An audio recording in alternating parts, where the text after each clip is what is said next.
Welcome to the Revolution Church podcast.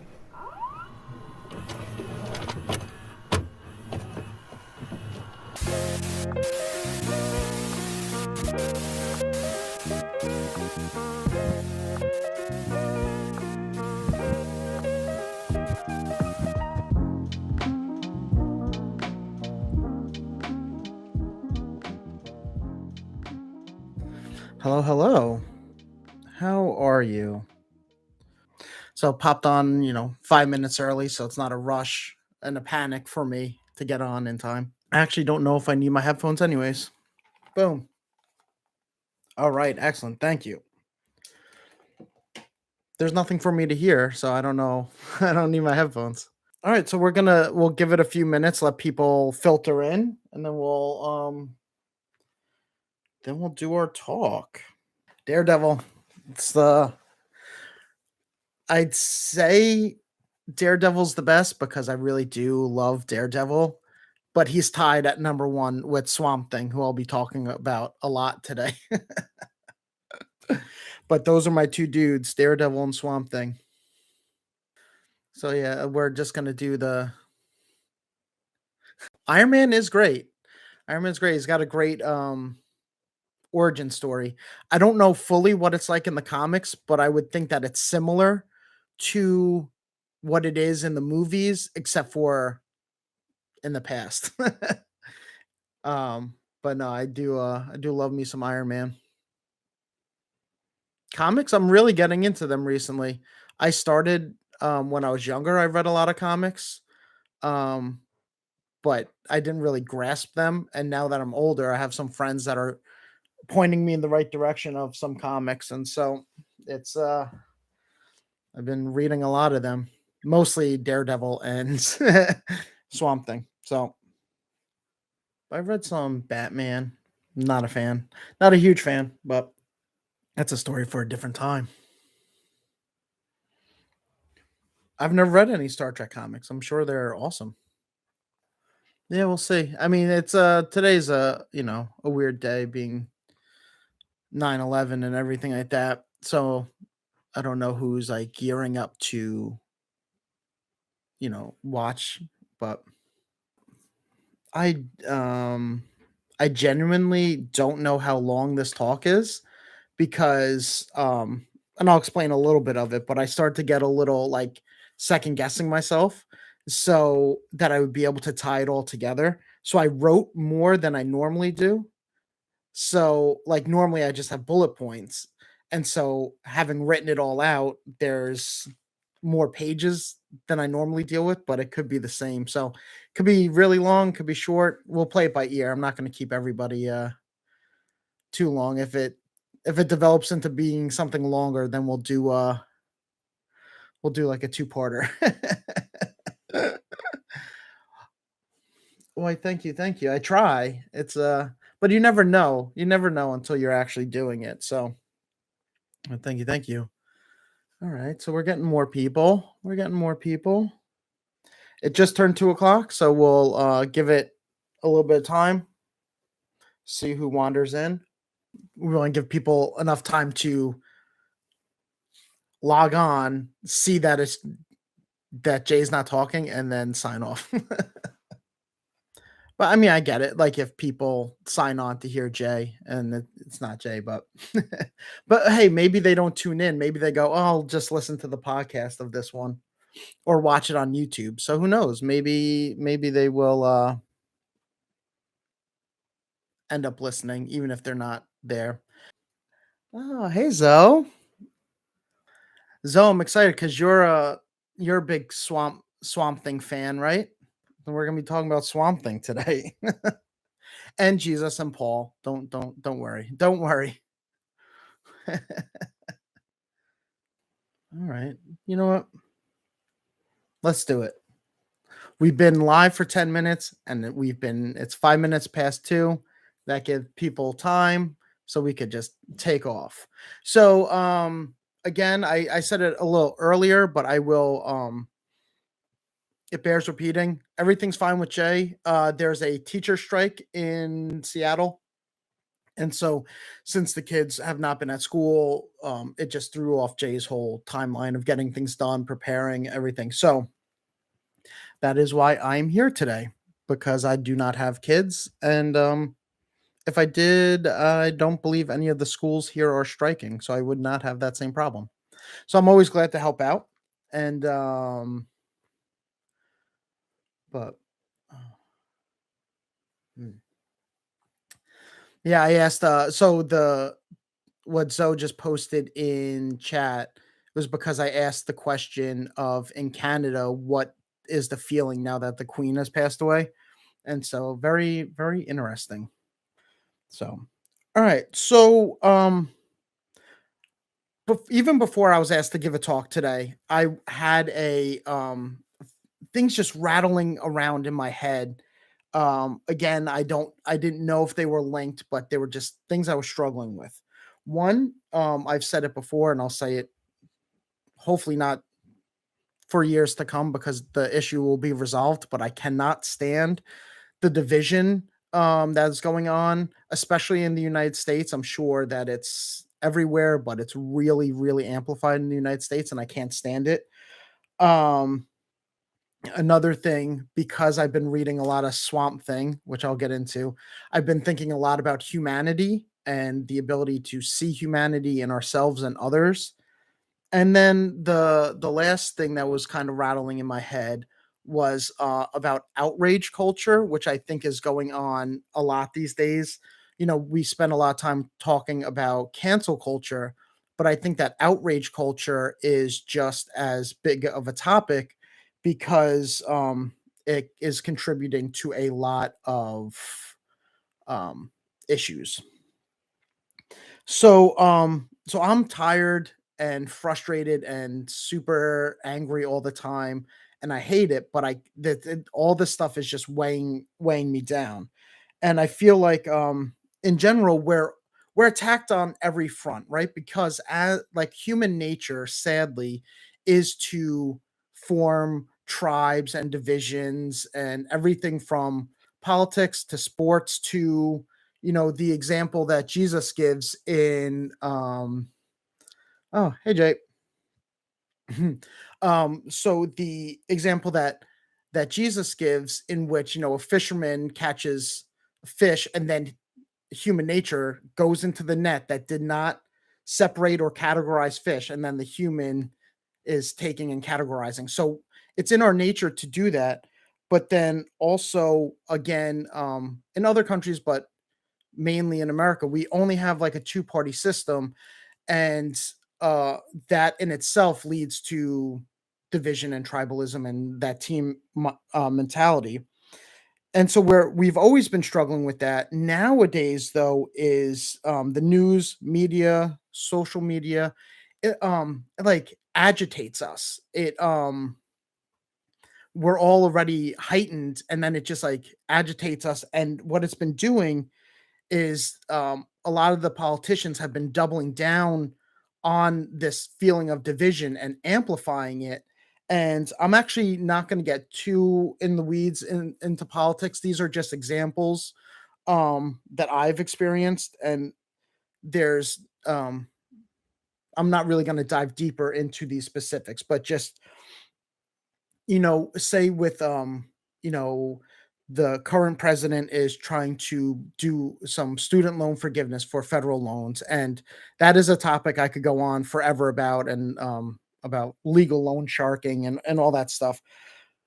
But what I'm finding is that these politicians and people of power, it's not always a politician, come on to media, social media, and their attack is on the people. Usually, they're attacking people on the other side of the aisle from them, but they're not attacking their colleagues or their coworkers because they all work in the government.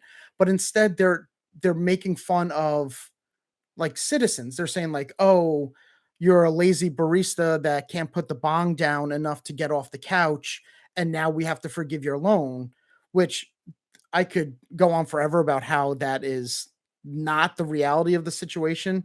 But what I'm saying is you have someone like Ted Cruz saying that about just us people. Like when the student loan stuff happened, I woke up one day and I found out about it on the news. I had no say in it, no anything. And so to have these politicians make everything like pointed at us. So now people that follow Ted Cruz or his party, his beliefs, now they're pointing their sights at us, and then we're pointing. So with say another controversial thing like Roe v. Wade on both sides of the aisle, we're all pointing our crosshairs at individual people, not the people of power, not anything. And it's just getting down to this lower level of that we have no power, we have no say, but yet it's just making this division bigger and broader. And it's done in a way that it's just to make us at odds with each other. We see it with environmental climate stuff. We see it with pronouns, like everything they make an attack that's pointed at us and not at the lawmakers, not of the people of power, not of these politicians and their colleagues and everything like that.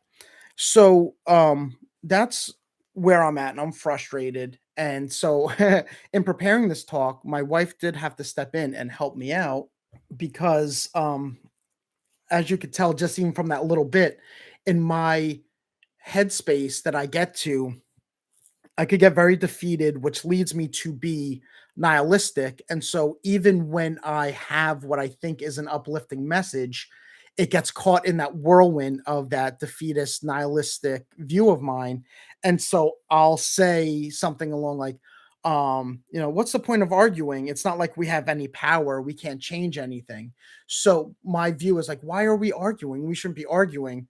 But the reason I'm saying this because like it doesn't matter. Who cares? We can't do anything anyways. And that is not the right mindset, even though the idea of us not being divided and not arguing is important. Like I had to find a way to do it in a more uplifting way than my normal um depressed go-to spiral. And so she helped me rein in my thoughts and really come up with an organized idea for this talk. And so I kind of like reversed engineered it a little bit. So what I want more than anything is we need to stop being divided and we need to bridge the divide that's already there. That's like the end goal. That's like the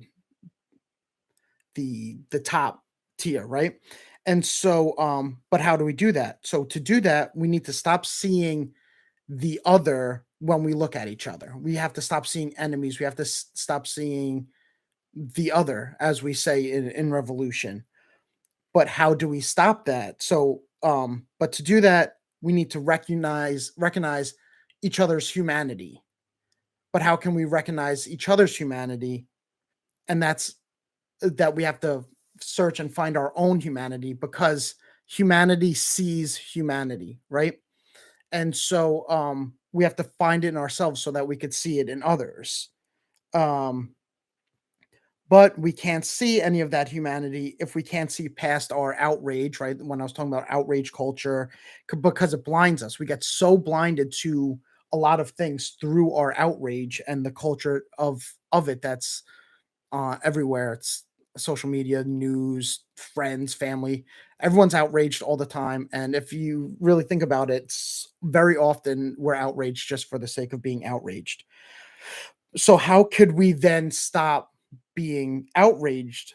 So, in order to do this, we need to stop demanding perfection and we need to understand that it takes time to grow and change and that not everybody's on the same pace. There's no universal timeline for growth. Um, and we have to really kind of understand and question like what is a flaw. Like we see flaws in our others that we can't get past and we outrage. We see flaws in ourselves that pull us down. So we need to really dive into that. And so that's what I when I with my wife's help, I focused it into that talk. So if we want to bridge this divide, these are the steps that need to be taken. And so as always, to illustrate some of these points, um, I'll be using examples that are also outside of the Bible. And I know that people might not love it, right? Like they come to Revolution, which has like a biblical basis, and they don't want to hear me talking about Swamp Thing or Batman or whatever, Star Wars. They want lessons from the Bible, but we have to remember that storytelling outside the Bible can give us insight that the Bible tries to give us, but can't. And that sounds weird, or almost could sound blasphemous, but it's really not, because it's a understanding that Jesus also had, right? Because he would give a lesson and he would quote scripture. He would say, "You've heard it said, blah blah blah blah blah blah blah." So he would give you the scripture, and then he would go, what it's really like is, okay, so you have a sower and he's sowing seeds, right? So he always goes to a story. Now, those stories to us are biblical stories, but to him, they were just stories that he was using to illustrate his point. And in the Ken Burns documentary about baseball, it's a former New York mayor, is getting interviewed about why he loves baseball. And he says he loves the idea of the sacrifice bunt. He just loves it. He loves the idea of laying down a bunt and sacrificing your out to move the team along, to move players around the base to maybe score.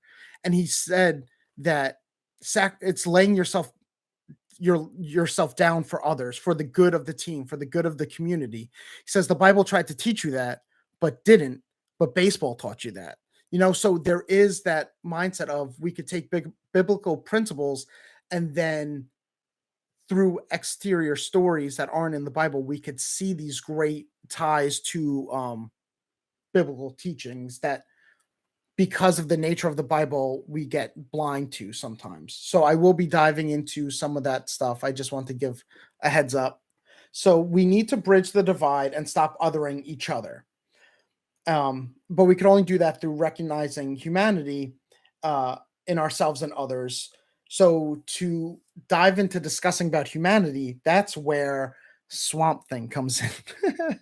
So for those of you that might not know or only remember the old movie or the old TV show from the 80s, Swamp Thing is a comic book. It's from DC, so it takes place in the same world as Batman and Superman and Green Lantern, Flash, etc.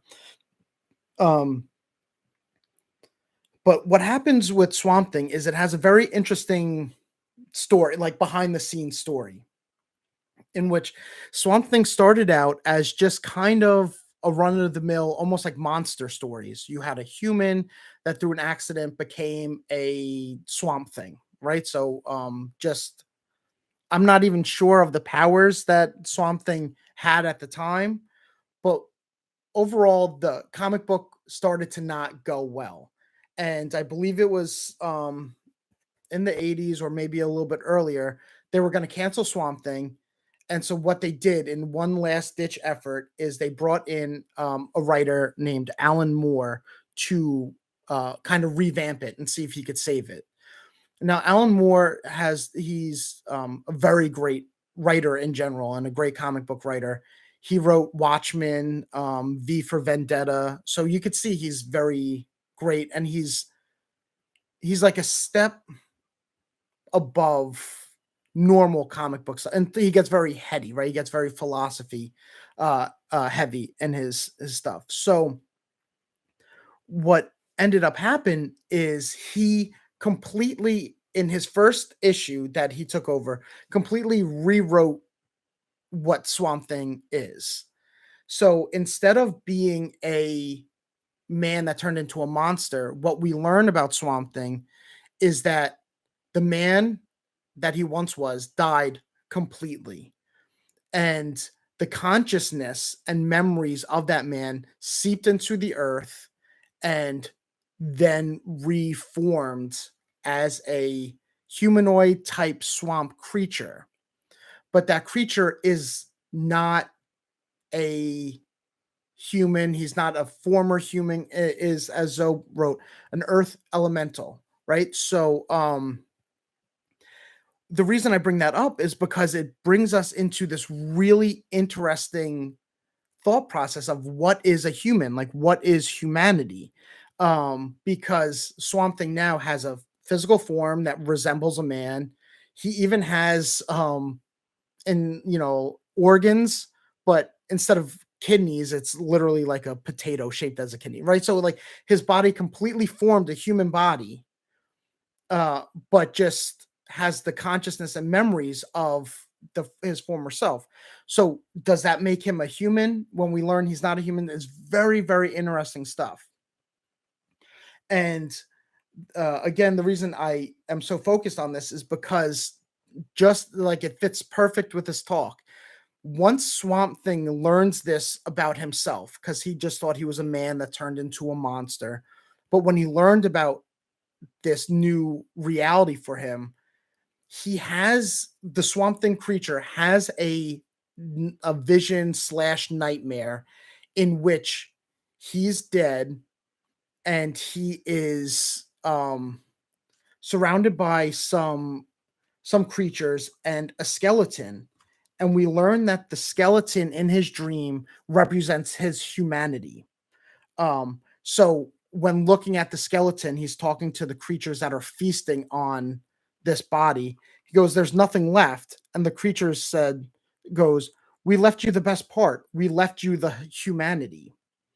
And so, what Swamp Thing does is he takes his humanity in the form of a skeleton and starts running away. He's got to save his humanity. That's the only thing that matters to him, is saving his humanity.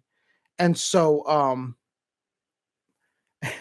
and then he starts kind of a lot like the movie Castaway. He starts talking how Tom Hanks has Wilson. Like he starts talking to the skeleton that represents his humanity. Um, and the skeleton and Swamp Thing goes, "You keep nagging. Why should I carry you when you keep nagging me?"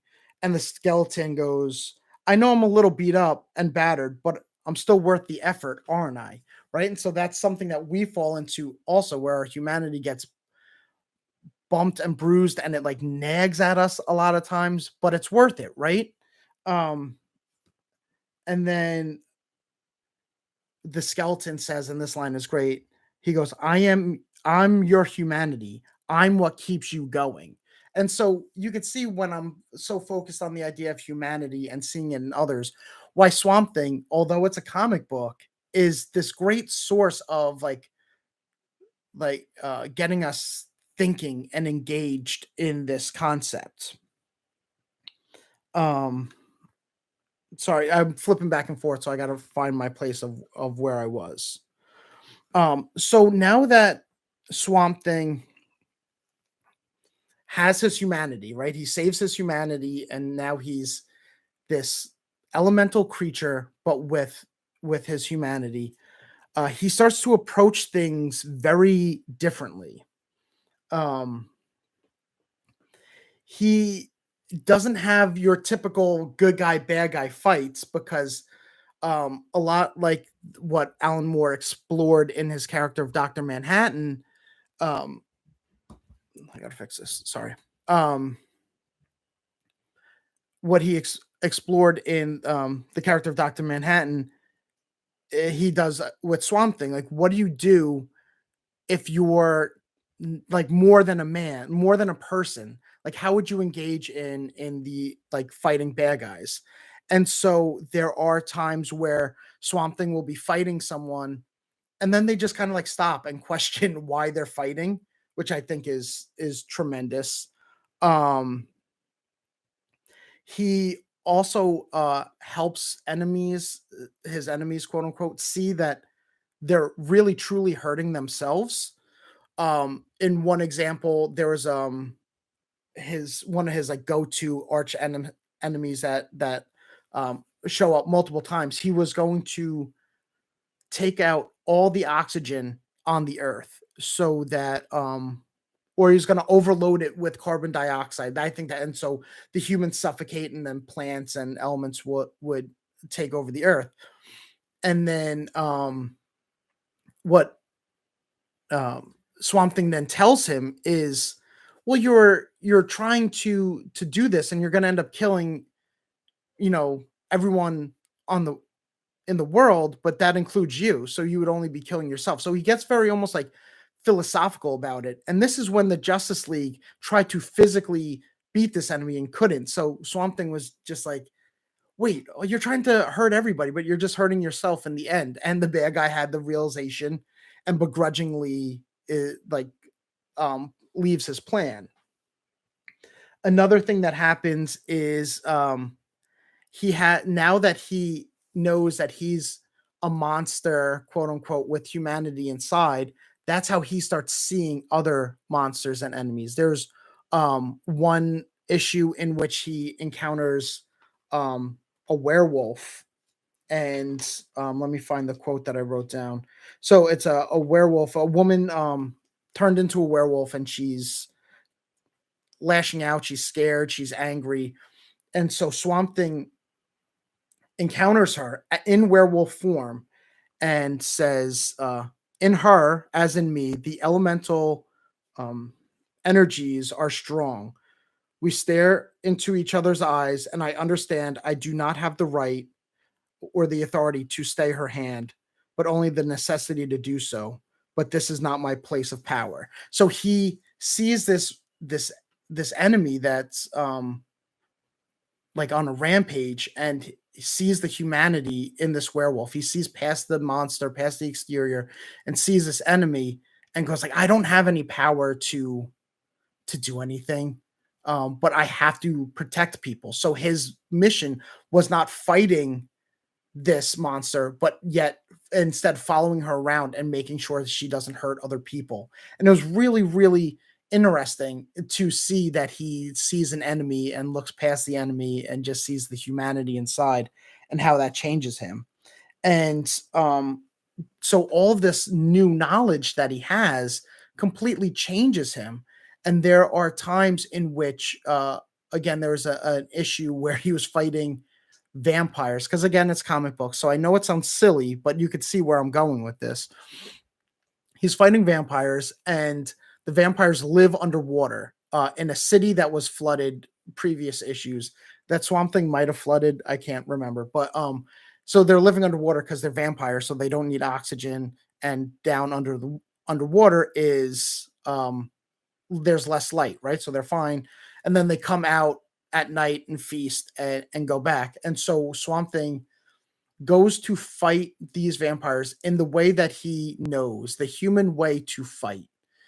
And he can't do it. And then it occurs to him, again, I wrote another quote down. Just, it was, oh, so I'm sorry. So some of the bad guys he's fighting, they notice how much he's changed, and they're like, "What happened last time we fought? You couldn't hurt me." And he says, "You have never encountered me before. This is our first battle." Because to him, he's something completely different. He's got a new knowledge. He's got a new wisdom, new way of life, a new outlook. So he is not approaching them in the same way as he was before. And so when he's fighting these underwater vampires, it sounds so silly, I know. He goes, "My body is not strong enough to withstand the creature's assault, but it is my own fault. I am too human in the way I think, in the way I fight. I must learn to exploit the possibility of what I am." And that's the thesis for this whole talk is that we're going to talk a little bit more about the narrow path and what we're called to be. Um, but that's the way we have to learn how to fight, quote unquote. We have to see see who we are and exploit the possibilities of what we are. And a great imagery in that fight is, in order to beat the underwater vampires, he dissolves himself, right? Because he's like, wait, why am I fighting like a human? I'm an element now. Dissolves himself into the earth and then lifts up the sunken city so that all the water drains out. And the so what we're seeing there is, in this new state that he's in, he took the low valley and raised it up, right? He made the low valleys high. And it is such great imagery that I think that we can use for ourselves. And I'm going to dive into one more issue of Swamp Thing that I think is one of the best stories I've ever read. Like, it's, even though it's a comic book, it is masterful. It's great. In this issue, Swamp Thing learns that one of his enemies, in an act of revenge, ripped the soul out of a woman that Swamp Thing loved and banished her to hell unjustly, right? She didn't even like die. What killed her was the person ripping her soul out and sending it to hell. It wasn't like of its own natural courses. Um and so Swamp Thing like is really coming to grips with his power and trying to figure out if he could save this woman. And so what he decides to try is he dissolves his body into the earth, gets absorbed by the earth, and then keeps sinking down. Basically, he's sending himself to hell by dissolving his body to try to save the woman he loves, which is, it's just awesome in general. The idea of like the woman you love or the person you love, I'm sorry, is taken from you or they die, and so you like journey into death itself to save them. Great. Um but there's one really poignant part in which, as he's sinking down into the earth, he gets to this place that's really comforting and really peaceful, and he really just wants to stay there. He almost gives up on his mission because of how he's feeling. And but instead he pushes through because he's got something more important to do. And so by pushing through, he gets to a place where he gets to experience both heaven and hell. And now the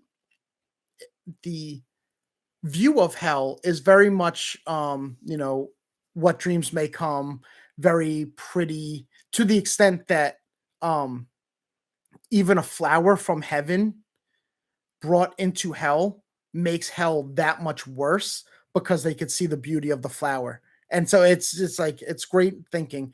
But Alan Moore describes this this heaven very similar to how Paul describes heaven, as seeing through a mirror darkly, right? Or seeing through a dark glass, distorted maybe by water.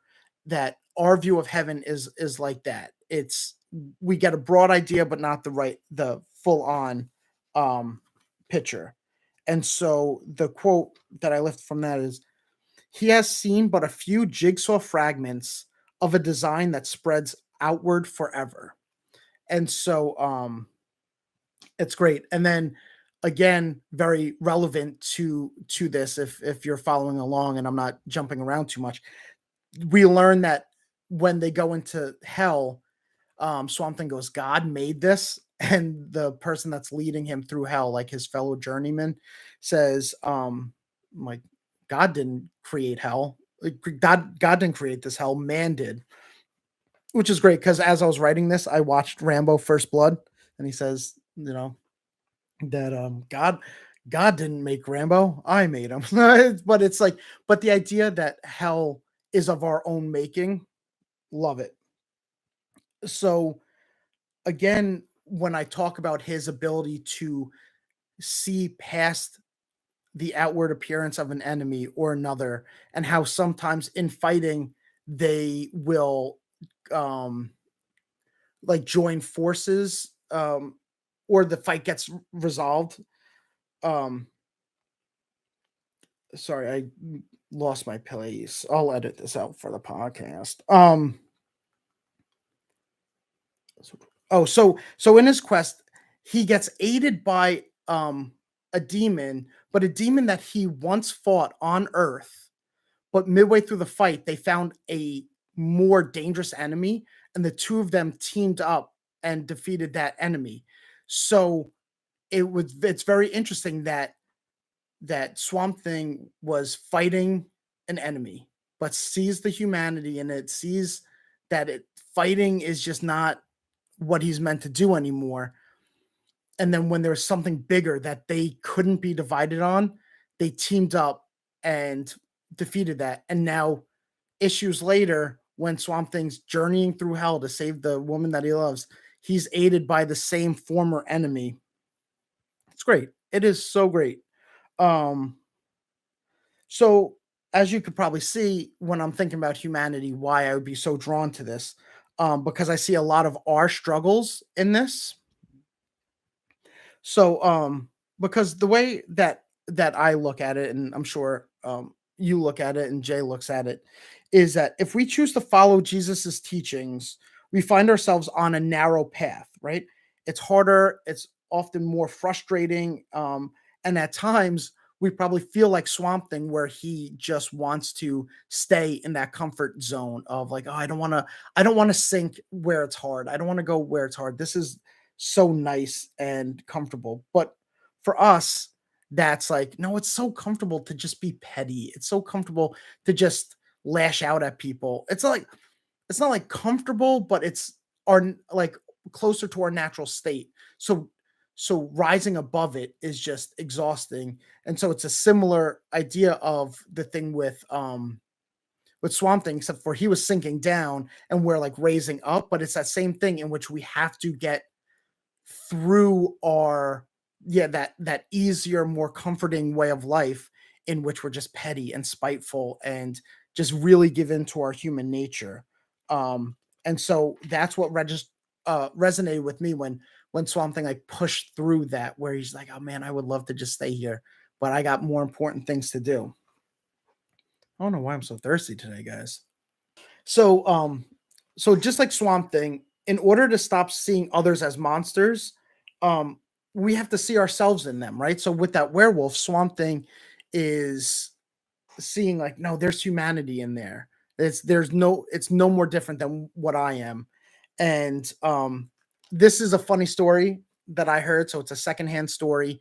Um, and I'm just saying it as it is. There's no like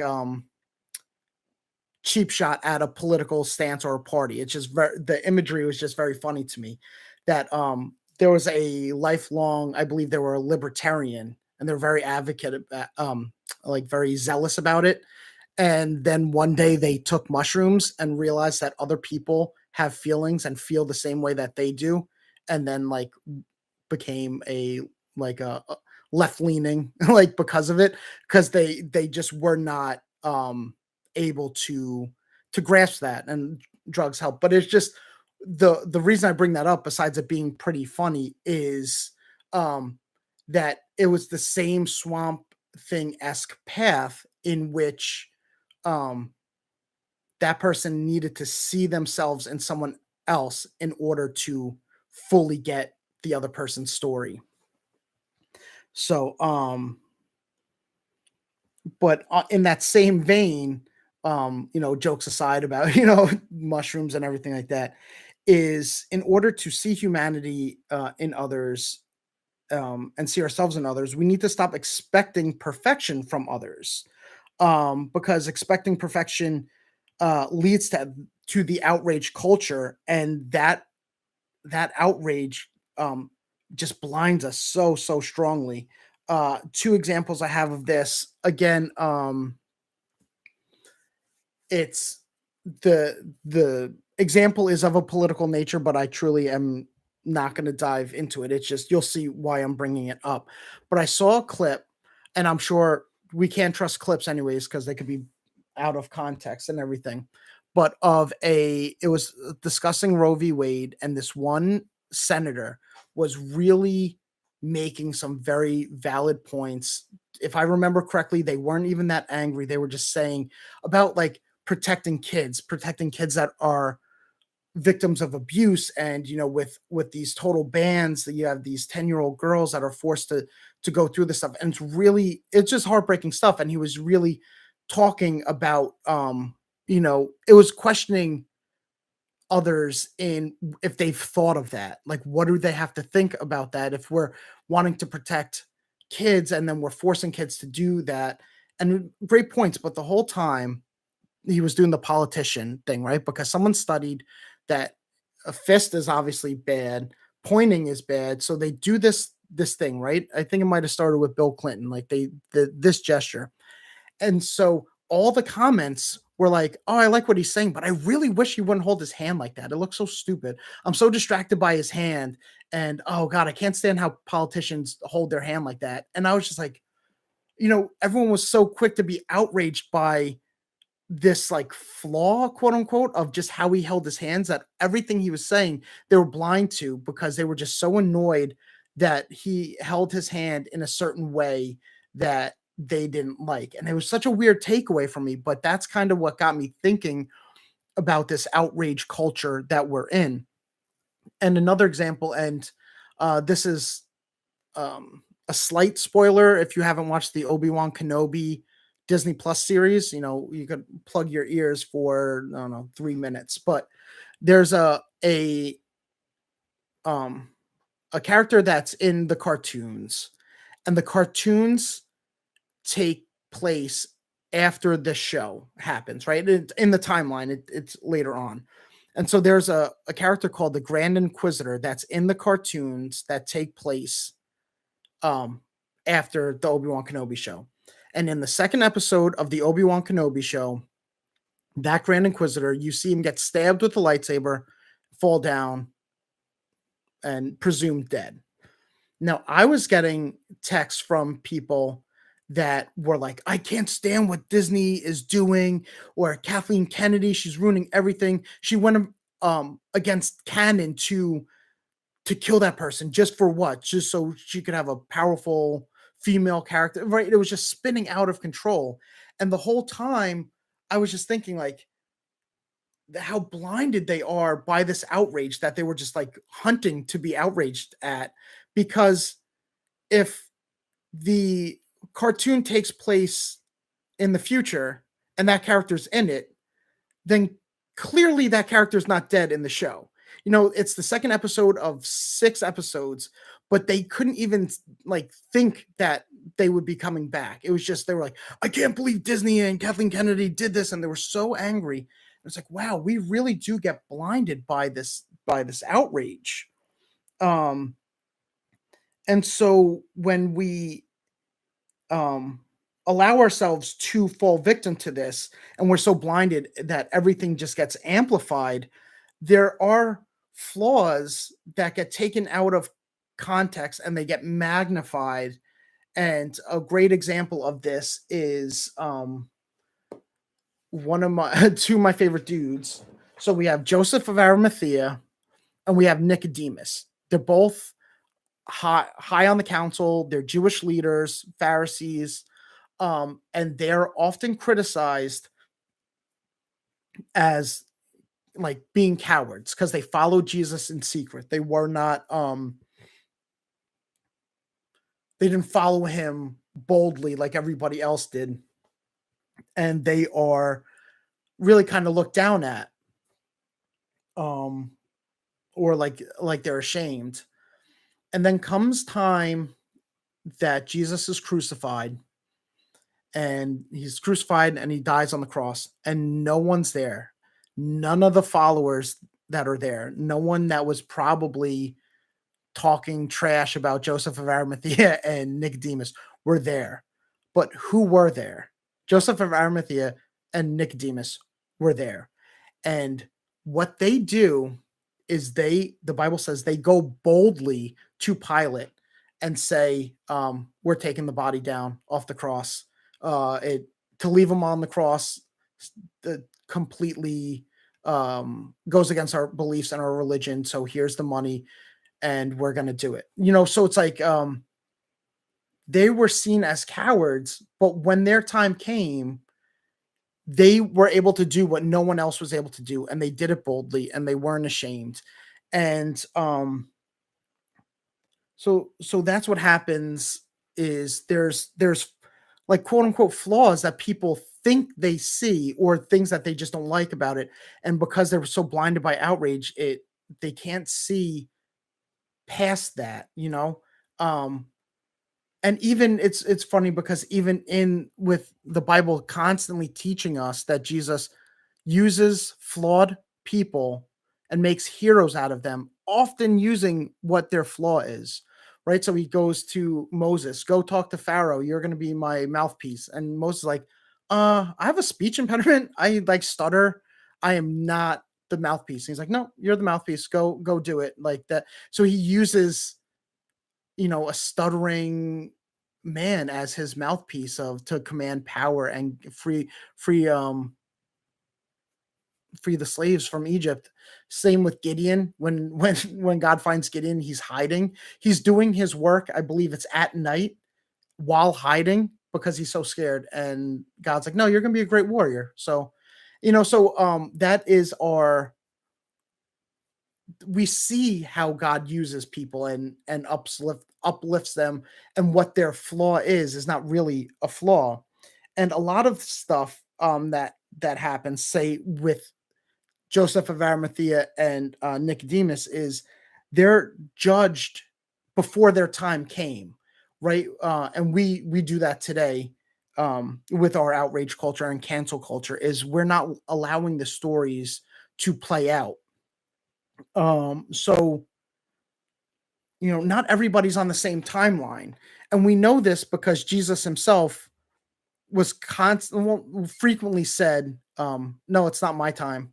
Or when, at the wedding for in Cana, like Mary's like, hey, they're running out of wine. And he's like, well, it's not my time. I don't know, or he'll send disciples out to like a city or a festival, and he'll say, no, it's your time, go, it's not my time yet.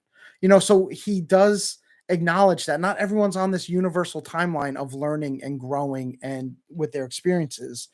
Because there was a time um that a young Joshua Murray at 18 years old was very much in line with the conservative Christian view of the LGBTQ community, because I grew up in a church that preached that, and that's how I was growing up. And then about 20 years ago, I was at a Christian college summer school because I skipped church slash chapel too many times, so I had to stay there in summer. That summer, I met a man named Mark. I knew him as his nickname was Sparky, but his real name is Mark. And I spent the whole summer with him, just hanging out, being friends with no agenda. And Sparky was probably my first like gay friend, like true blue friend. And I spent the summer with him. And in doing so, you see when there's no agenda, you see like, oh, we're the same. Like, why am I getting caught up on a detail of that doesn't matter? Like what he's struggles with, I struggle with, just the details change. What he's scared of, I'm scared of. So the I like saw his humanity, which I didn't know that I was blind to until I just really spent time, and it was completely life changing. And now 20 years later, I'm so glad for that experience, because it really opened my eyes and taught me stuff that I wasn't learning, and so that we could see the danger with cancel culture or outrage culture of finishing a story before it happens. What happens if I mean, I never was actively I was never actively like against homosexuals, like at all. It was just that typical like being gay is a choice, like all that shenanigans, right? So but if I was cut off before I could have that experience, how would I have grown? How would I have changed? It wouldn't have happened. Um and so other people are on their own journey, on their own timeline, and we could see that more if we're not blinded by outrage, if we're not if we could see their humanity. Um so so through practicing patience and seeing the humanity in ourselves and allowing it to be there so we could see the humanity in others, we could see them where they're at, and we could we could learn and we could teach better through relationships. Arguing doesn't do anything. Relationships is what really makes the impact. And this is something that Paul talks about in his letter to the Corinthians. This is from First Corinthians, but the background is he's working as a tradesman, right? I believe he was making tents, and he was doing that to make a living for himself.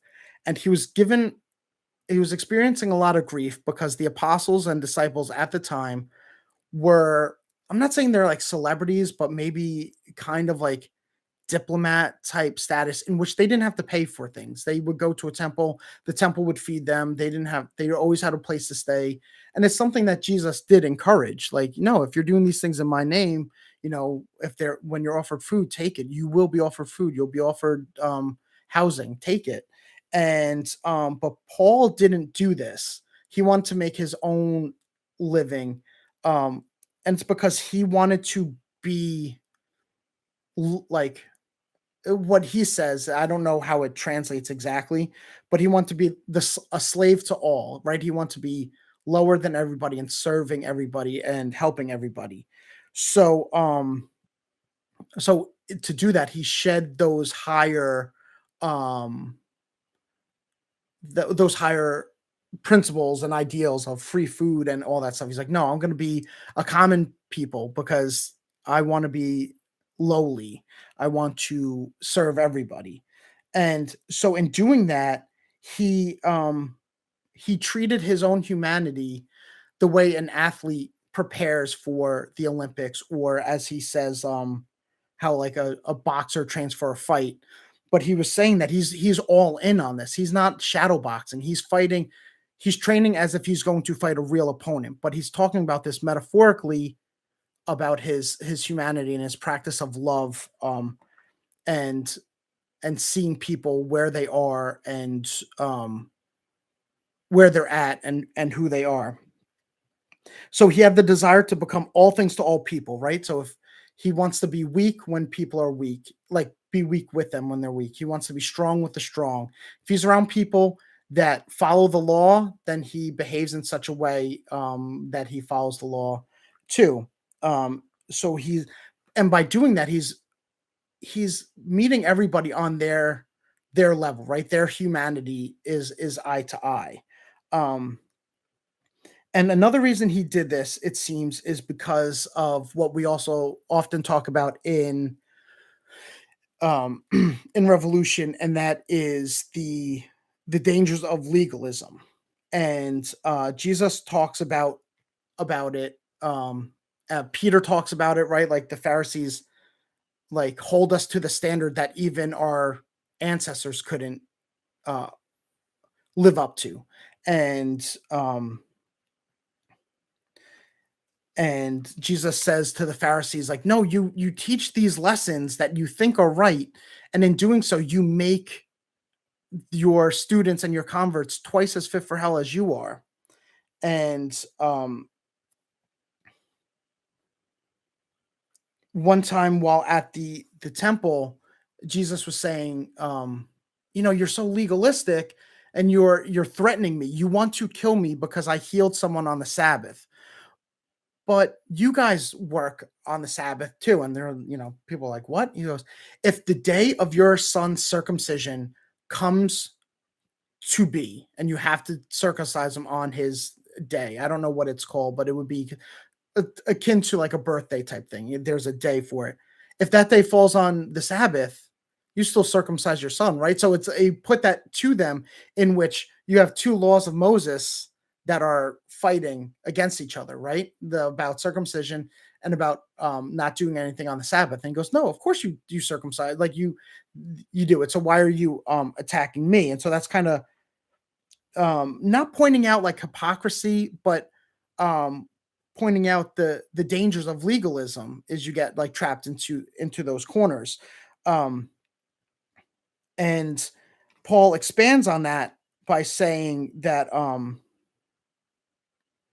he says in Corinthians, he goes, if you think you know something, you don't know anything, right? So Buddha says it, and my favorite, Op Ivy, the punk band, says, "All I know is that I don't know."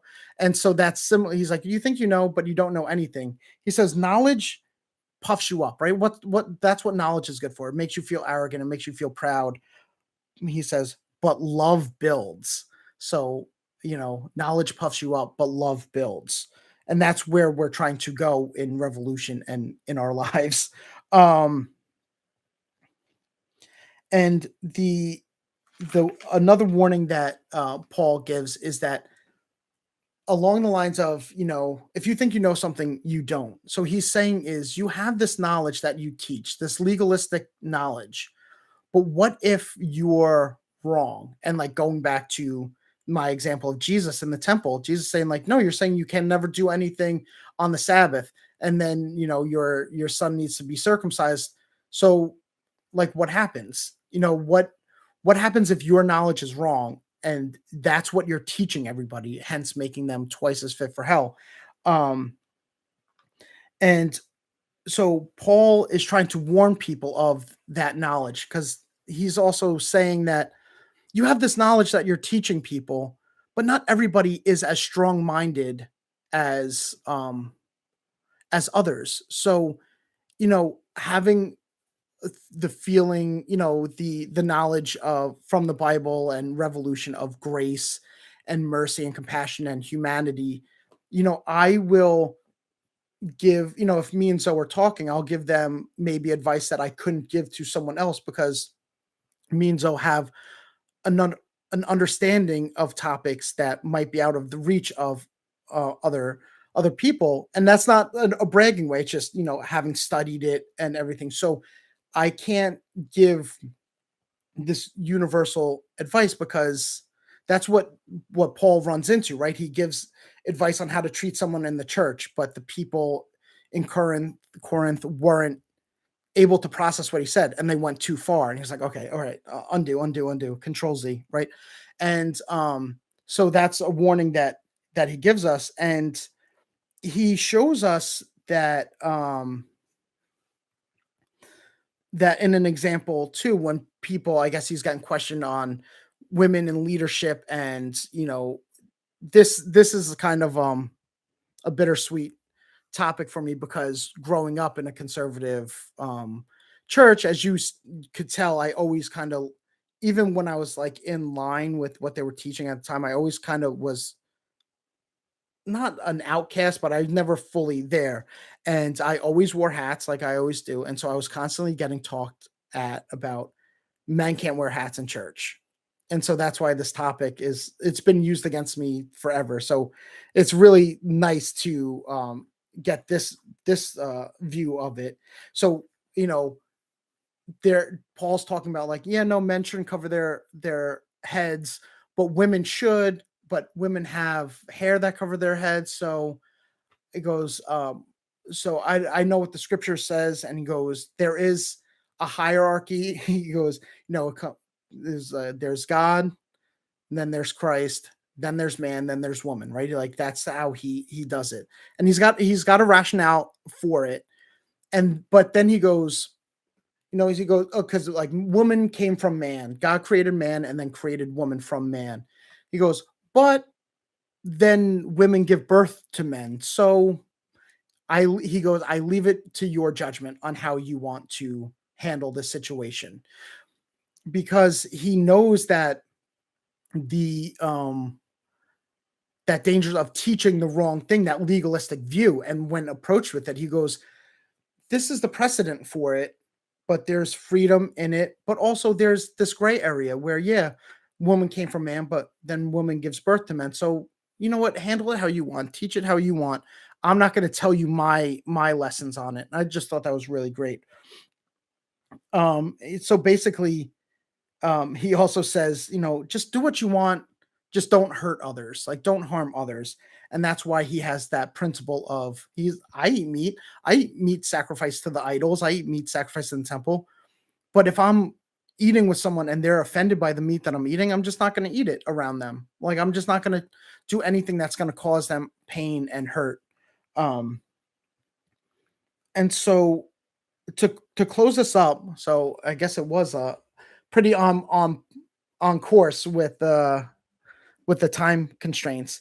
But I do want to touch really quick on the story of, I say Uzzah, but it could be Uzzah. I don't know if it's a pronunciation or an accent thing, but I say Uzzah.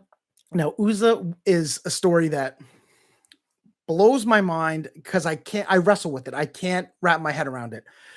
Basically, what happens is King David is wants to move the ark to the Jerusalem, I believe it is. My cities are a little mixed up, but Jerusalem became the capital, I believe, and he wants the Ark of the Covenant to go there. And so, they get a brand new cart, and they get and the oxen to pull it, and they put the ark on the cart, and the cart's going, and they're all dancing and celebrating. Um, Hit some rocky ground, the cart starts to shake, and Uzzah is like, "Oh no, the Ark of the Covenant's going to fall." Catches it to keep it from falling, and then drops dead right then and there. God kills him, and you're like, "Wait, what?" Like, he was trying to help. Like, what happened? And then what you learn as you dive into it is that there was a series of qualifications for moving the ark. Certain people had to do it. It wasn't put on a cart at all, whether old or new. It was carried, with designated poles by certain people on their shoulders. And so, in doing it the way they did, even though he had the good intention of, oh no, like, I don't want the ark to fall, everything about it was corrupt, and that's what happened. I'm not saying that justifies it, or it's actually, sorry, Terry. This story of Uzzah is in Second Samuel, and I believe in First Chronicles also. So, um, in doing it the way they did, there was just a whole failure of things that happened, in which there was no way out of the situation. There was no way that where they found themselves, they couldn't get out of it. And it was because of so many things that came before them, a lot of stuff that was above them that didn't happen, um, carelessness and everything. And it backed them into a corner where trying to do the right thing, there was no answer, right? It's almost like the trolley problem.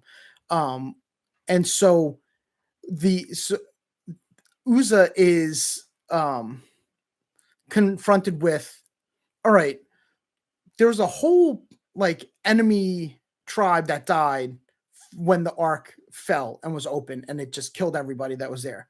So I don't want that to happen. So I'm going to catch it from falling, right? There was no right thing that he could do. Um, and either way, he was pretty much going to die regardless of what he did. And that I just am wondering, I don't know if it's too much of a stretch to wonder if that's this kind of situation that we're finding ourselves in today in society, with outrage culture, cancel culture, political division, religious division, in which everything that came before us and all those shortcomings and all those veering off the path, of Jesus once taught this, but then this, this person interpreted this and taught this way, and this person taught this way. And it got to a place in which what do we do? Like, how can we figure this out? If we keep the ark from falling, it kills us. If we try to protect God from crashing to the ground, it kills us. But if God crashes to the ground, then it kills everybody.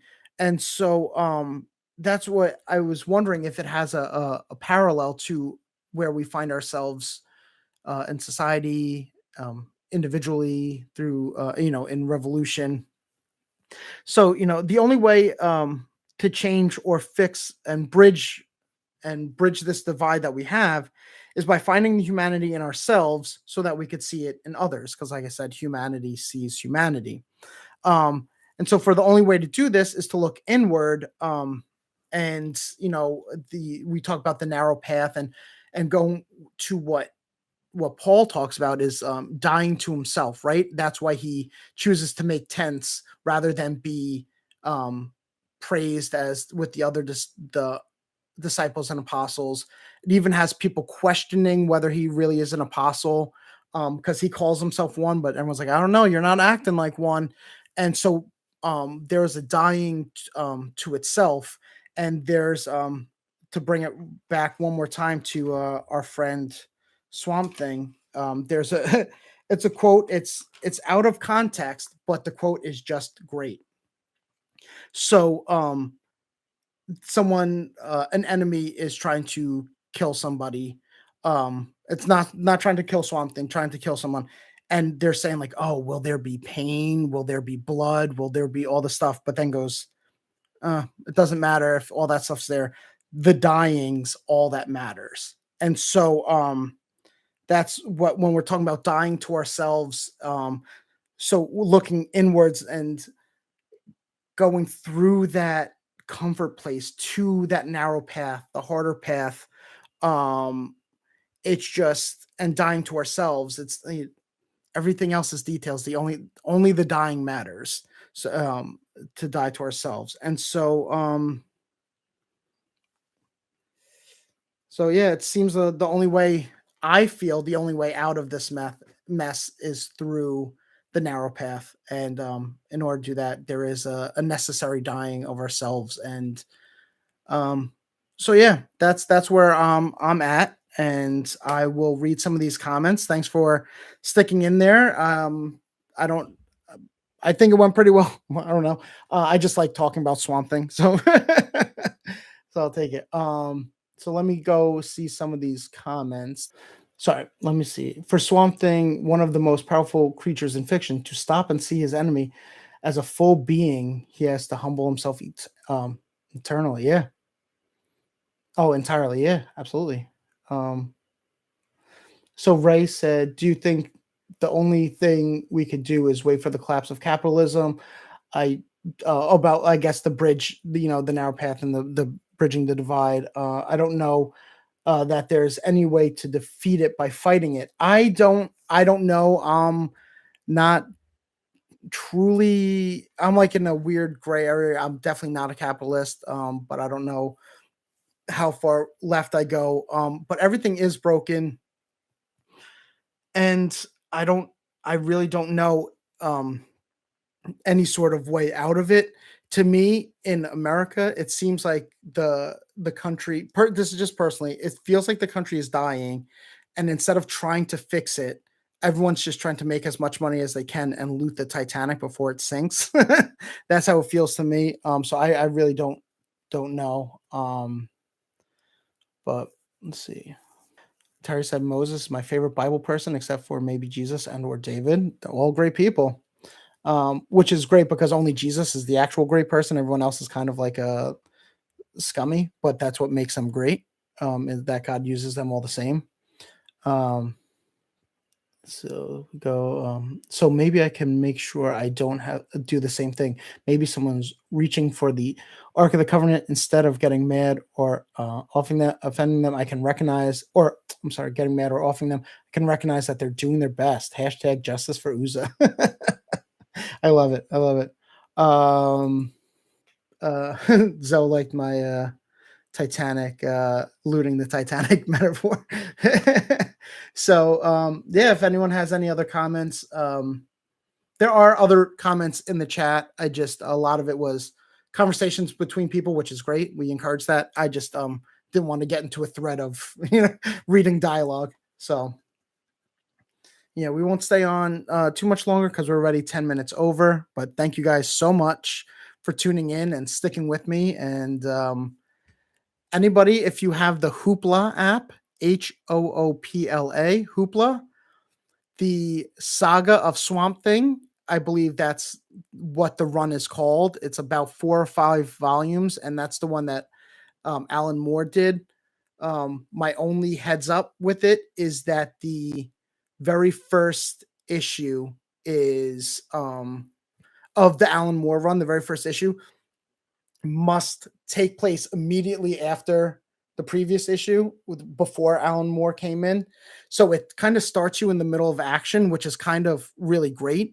But just keep that in mind in case you're like 3 or 4 pages in and you're like, I have no idea what's happening, who any of these people are.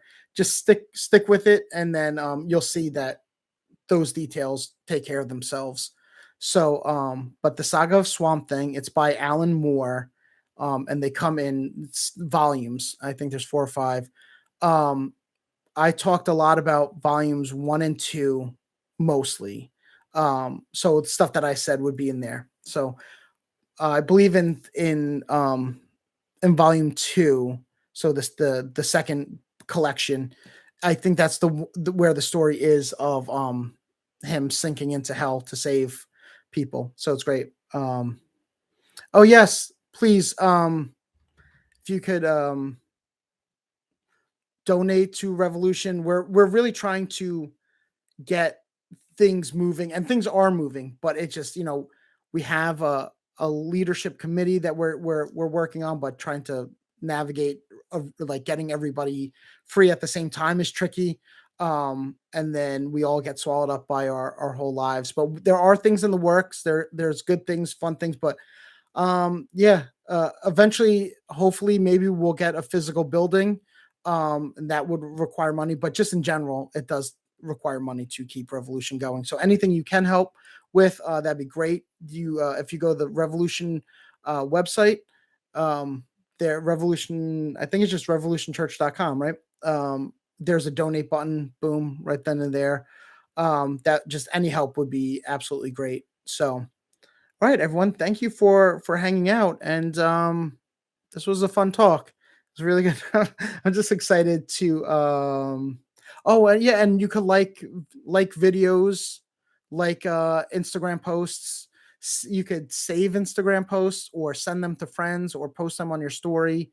Um I don't know anything of the algorithm. I just know I see posts that stuff helps. So doing that helps, and it doesn't cost you anything. Like and subscribe. Oh, that I sound like a YouTuber. Just like and subscribe. But if you like and subscribe, that helps too, because I think if you get a certain amount of viewers, you can get different perks on, I believe, on YouTube. So, but thank you very much, everyone. This was great. Thanks for letting me talk about all my favorite things, which is the Bible, Jesus, Paul, and Swamp Thing. I should have fit Daredevil in. Oh, that would have been that's something else. That's more for when we talk about mental health. We'll talk about Daredevil and why I love him. But everyone, take care and have a great Sunday. I know it's a little bit of a heavy one, always with the anniversary of 9/11, but Zoe mentioned they mentioned Constantine. There's a movie with Keanu Reeves, and I did not know that character that he plays is from Swamp Thing. So Constantine's great, and Constantine does a lot of symbolism with and iconography. Is that the word? With religion. So it's all great stuff. So thank you so much for letting me talk about this, and I will catch you guys later. Thank you again. Bye.